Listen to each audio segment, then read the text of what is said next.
The AI Summit took the Javits Center by storm last year, and the innovations were everywhere. From generative AI to governance, ethics to humans in the loop, organizations are racing to figure out what works at scale. But it's not all good news. AI is disrupting long standing mechanisms for marketing. Classic inbound strategies must evolve now. Learn more on this episode of Future Proof. The future is here already. It's just not evenly distributed. Yet. Today's world teems with innovation. The nexus of hardware, software, and human ingenuity promises a revolution in possibilities. What does tomorrow look like? Witness Future Proof.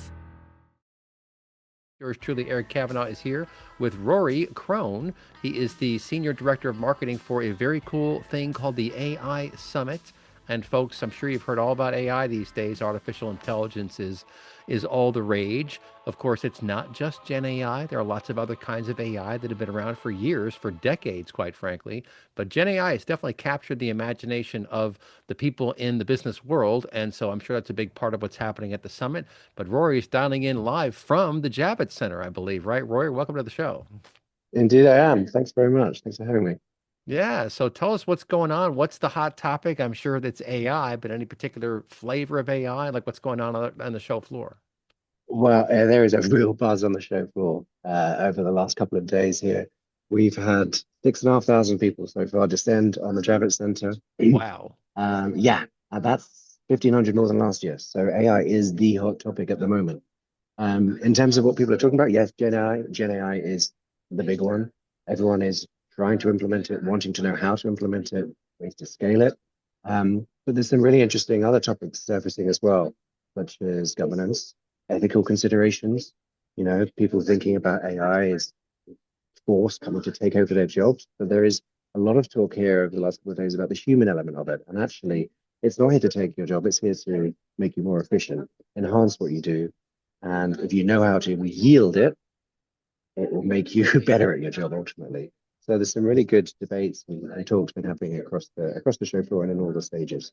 Yeah, I'm very glad to hear you say that because you're right. AI is not necessarily going to take jobs. Now, there are foolish CEOs who may just lay people off thinking AI is going to take care of things, and that's not going to work too well.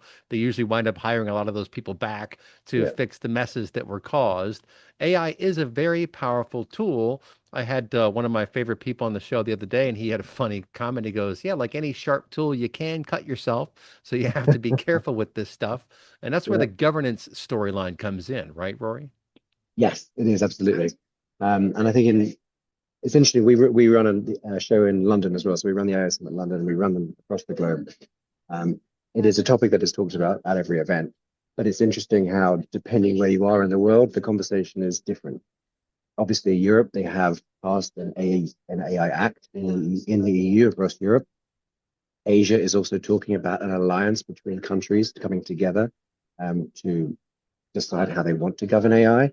And then obviously in the US, it kind of differs coast to coast, and depending where you are, there is no one law that will govern all, it seems. That's right. But it's on the topic for conversations, and that's the important thing.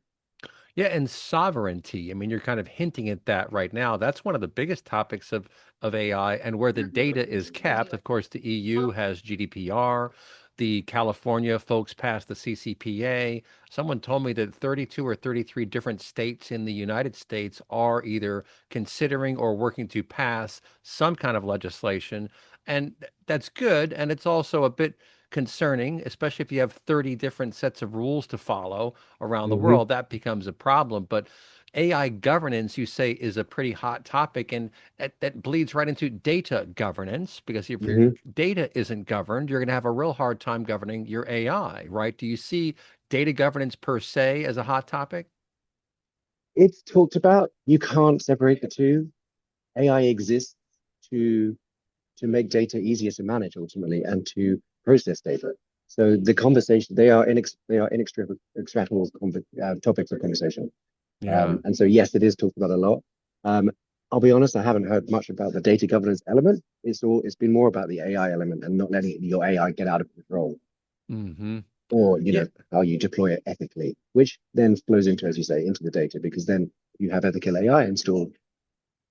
By rights, it should then treat the data with respect and ethically as well. Yeah, and I'm glad you're talking about the ethics of AI as well.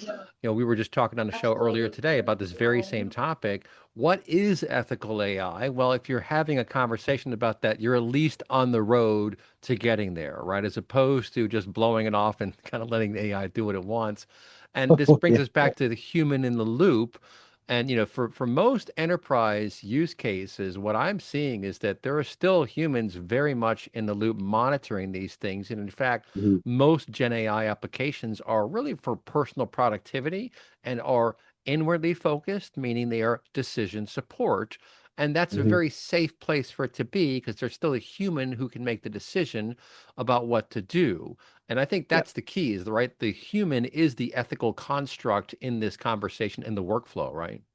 exactly that. And it's about how the human trains the AI to be. Obviously, the Right, AI is learning the whole time, but it's what you put in at the beginning is what you depends or dictates the quality of what you get out at the end ultimately. right. So there's been talk here over the last couple of days again about upskilling, training your employees to be the experts in AI, upskilling, collaboration, getting people talking to one another, literacy in AI, fluency in AI, in data programming. That is what will make AI tools effective. And the collaboration elements between different departments, between functions, between businesses. Um, those also ensure that the AI then addresses the real world problems that our attendees are all here to talk about. Yeah, right. Well, I'm glad to hear that, and I'm glad to know that the audience is talking about that or and is seeking it. I think the upskilling is probably about the most important thing that companies can be doing right now because you really you can't control the the edge models or the foundational models as they call them. You can't control that, but you can Mhm, control what your organization does and what your people do. And I think that AI upskilling is really important because you have to understand what are the appropriate use cases for AI? So let's stick with mhm. generative AI because it's such a hot topic. What does it do? It creates text, it creates imagery, but someone has to monitor that and manage it and sort of govern and shepherd the use of these things. And again, that's the people. So when you talk about upskilling, really you're trying to help people understand what these technologies are and where the appropriate use cases are. And what I've seen, I'm curious to hear your thoughts on this, is that research is a real big part of that because you can set your little AI agent off to research any number of things. A guy today works in data centers and he has an AI agent that scrapes whatever news content happens all around the world about data centers, data center construction, data center issues, concerns, pricing changes, whatever the case may be. For the research needed for an organization, Gen AI is fantastic. Agentic AI can be fantastic, right? Yeah, absolutely.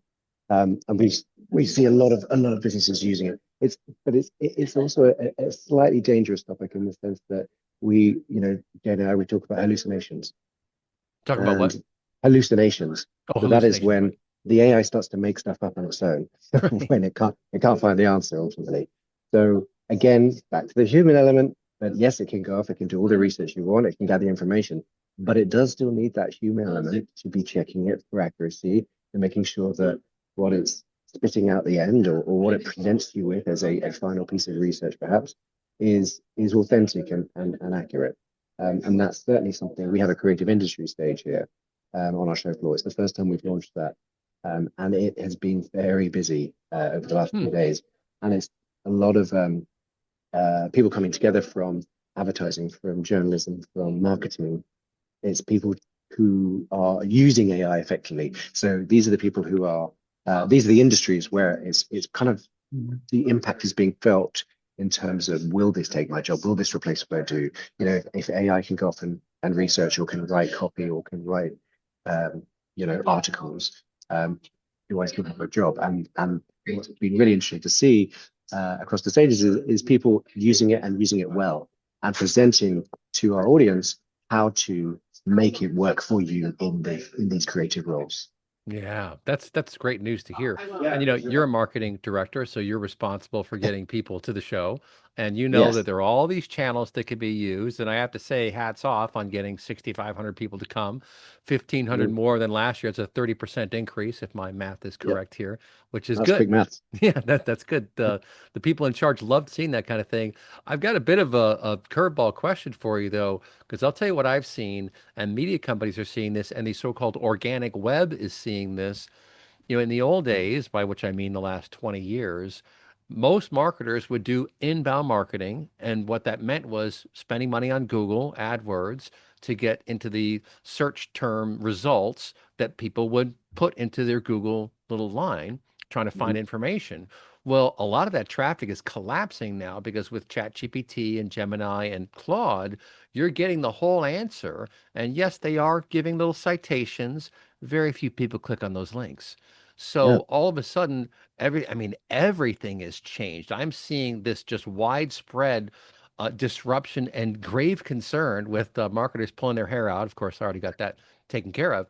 But what do you see, and how did it affect your marketing plans to realize that the so-called organic web is really suffering in traffic because of the large language models? Yeah. So we refer to them as the zero-click search results, um, because as you said, there is no click. The answer's Right. there, and people are seeing their traffic drop off a cliff. If their website is if the AI, especially on Google, most people are using Google for their searches. Right. They get it right there. They're not bothering to visit your website because they've got what they Right. wanted. They've asked a question, it's there. So the way that we've had to write our website, the way that the content is presented on the site and scripted, it has had to change. And we're lucky enough in our business that we have a fantastic SEO expert who is constantly on courses and upskilling and making sure she knows exactly how to advise us best to first of all build our site in the back end to make sure that it is the site that Google is pulling the answers from, because that's a good thing for us. Interesting. And but also that our content is written in a way that actually answers the questions that people would be asking as well. And hopefully you tempt them enough with an answer that they want to know more, and they end up clicking through. Um, but it is a That's really interesting one. And on the flip side of that, or related to that, we also are seeing a lot of traffic starting to come through from the likes of ChatGPT. So where interesting. people used to go to Google, or people go to Google to ask a question, they now start at ChatGPT, Hmm. and they go and ChatGPT then. So again, it's about building a website to ensure that the large language models are listing you up there in the results and getting the Yeah. answers from your site. And that's all to Right. do with site reputation. Right. That's really, really interesting. And I have to hand it to you. I'm going to write about this because, as far as I'm concerned, you coined the term the zero click experience, right? Because people are getting Yeah. the answers.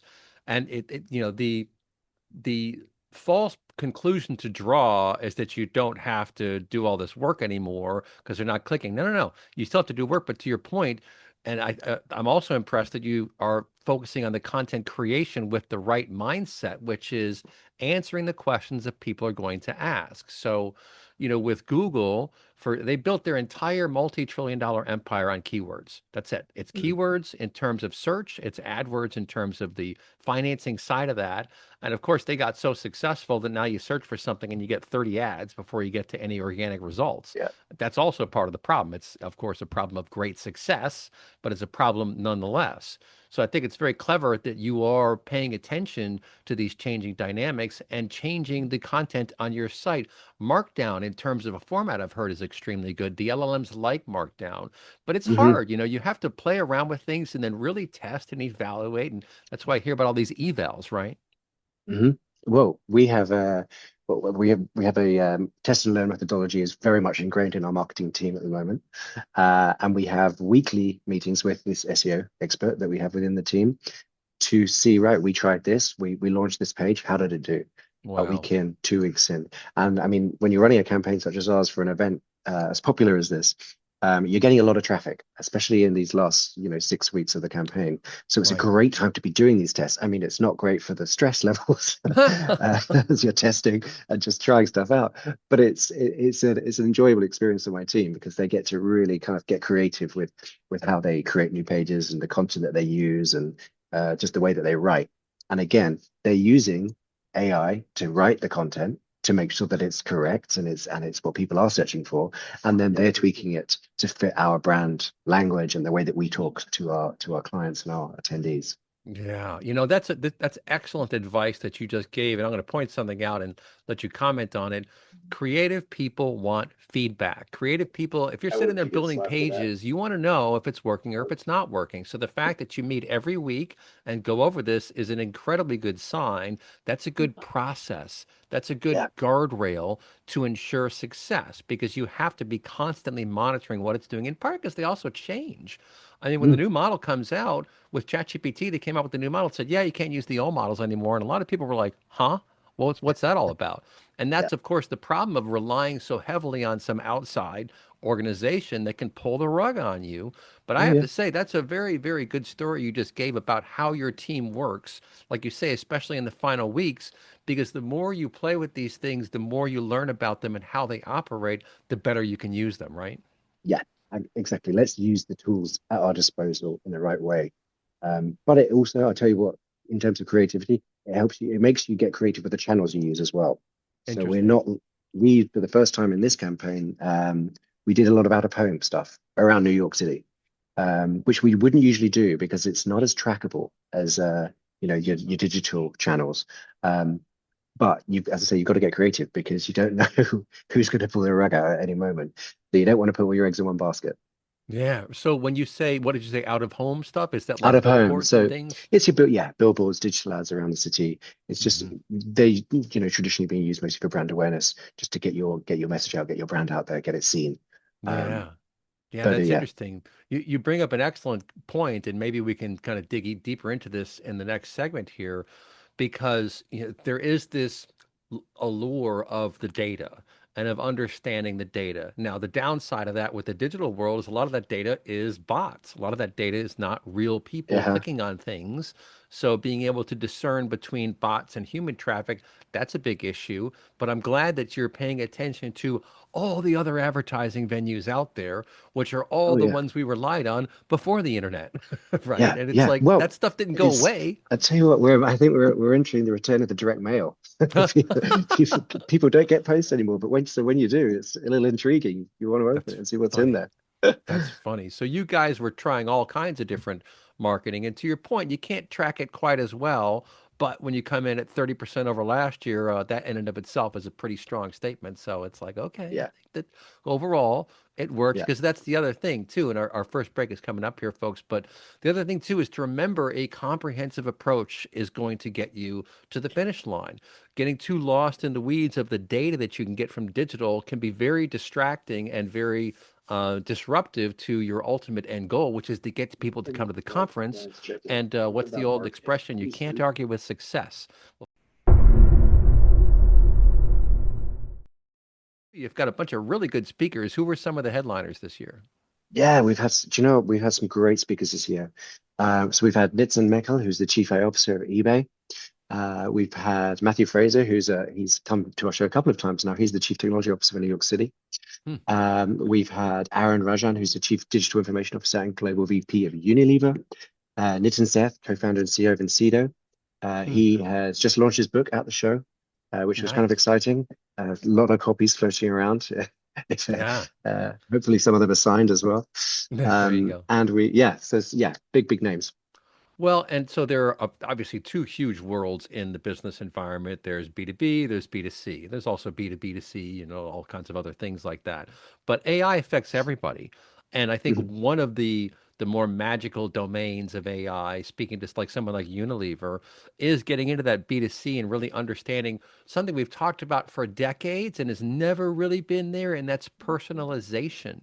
Because Mhm. now the Gen AI engine can get access through, let's say, MCP, Model Context Protocol, to your CRM system, for example, to understand, okay, Rory likes to buy nice clothes and he likes these kinds of styles, etc. You can actually grab that stuff in a runtime and weave it into a personalized email to someone at scale. Well, I've been doing tracked email marketing now for over 25 years, which is like three times the length of most veterans in the space. And I can tell you that the more the more accurate your message is to a recipient, the higher likelihood they are to open the email, to click on something, and to take action from it.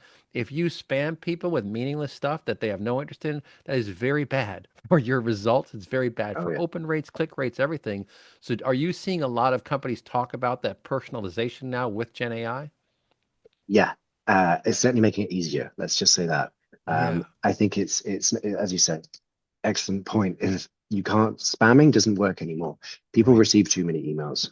right. Everyone, my inbox is an absolute state at the moment. I will be going through and hitting delete on most of them. I'll be honest.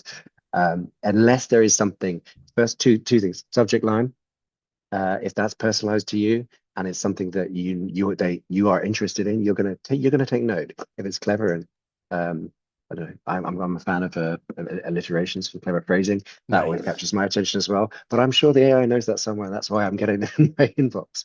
No, that's And then yes, interesting. exactly that. Using dynamic content within emails, personalized, hyper personalized to the recipient.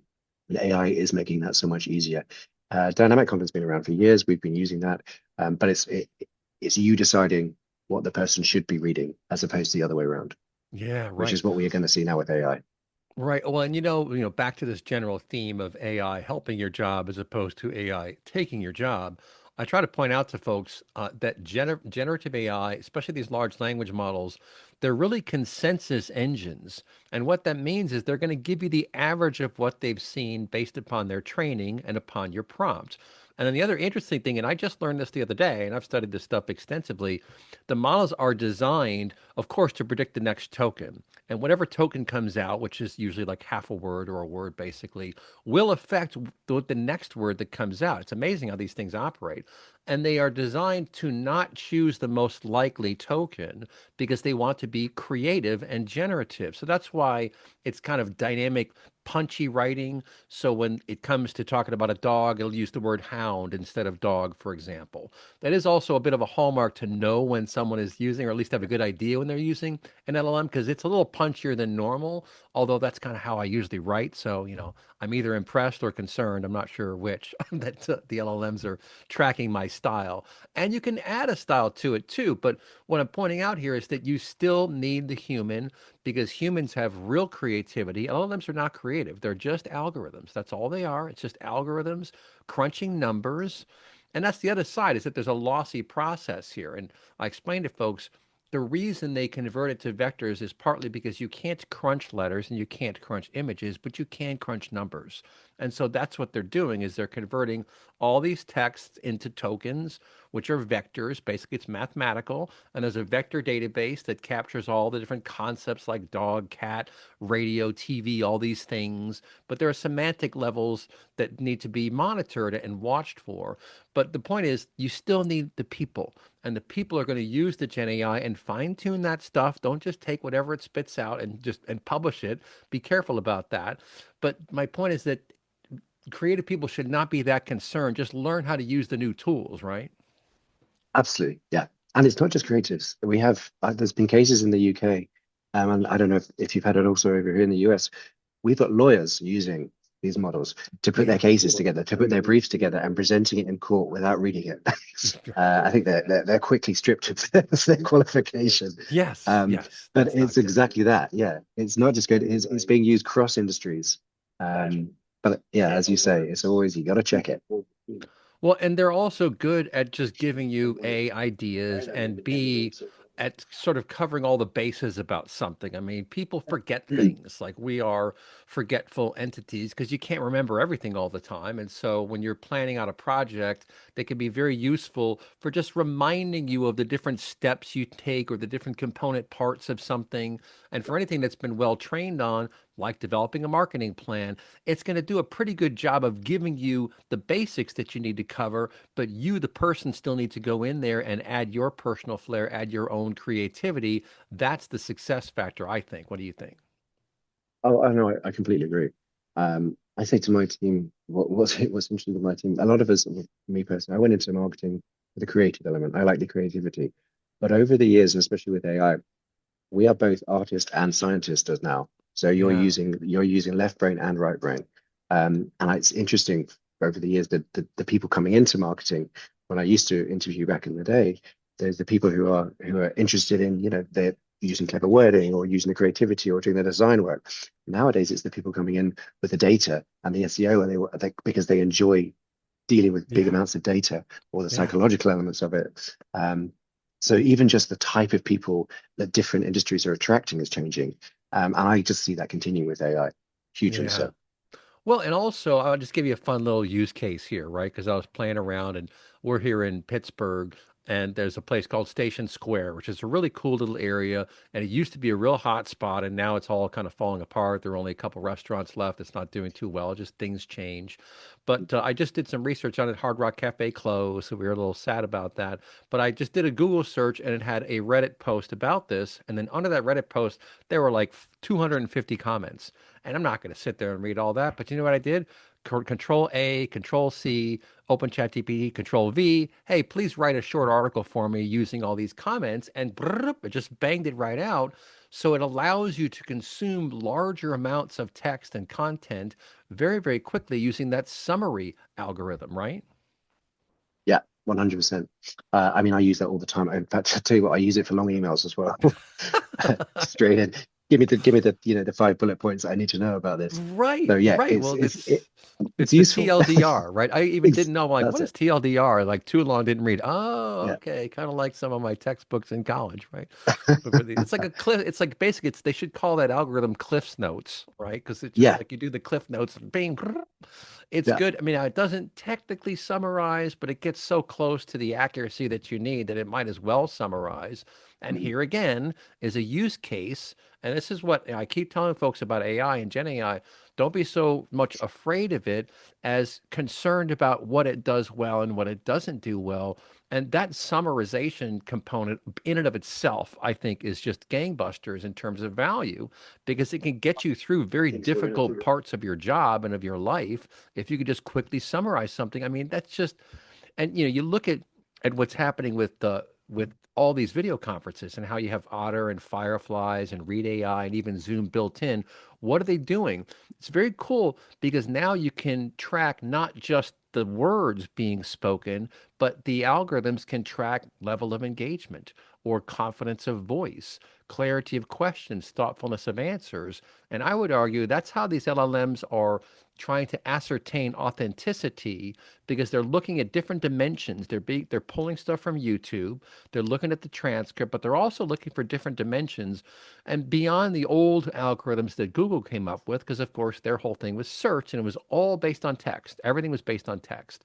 Now we have video, and I'm quite sure that's why you see so much video now on LinkedIn because Mhm. A, it's attractive and it gets you to pay attention, but B, it allows the algorithms to kind of do their ascertainment of authenticity. What do you think?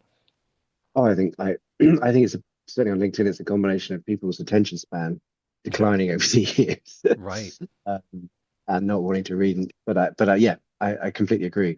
And what's actually interesting with that, we also run a show at a conference called Black Hat, for a cybersecurity show. Okay. We do that in Vegas in August. What we saw last year, or this year at the show, is the rise of the deep fakes. So all that video content that is out there with your voice on it, with your face on it, Right. the AIs are also being used by criminals to create these deep fakes of your face, your voice, and tricking employees, partners, parents into thinking that you're asking for data, for money, or whatever it may be. And before you know it, we've got people clicking yes, sure, I'll do that, Wow. and suddenly your bank account's empty, or your database is being shared with the Mm. wide world. So I think in one sense, yeah, the video is great and it's interesting, but it's also being used on the flip side in a very dark way. Yeah. Well, and this is a very good point that you make. And these deep fakes, I was joking on a show just today. Chase Bank, which is my bank, pinged me, I don't know, like 3, 4 weeks ago and said, "Hey, we're launching this new service where you can access your account just using your voice. Like, click here to say yes." I said, "No, thank you very much. I don't want to do that. I've got all these videos on YouTube. Someone can grab my," and it's very good already. I mean, they can mimic a voice.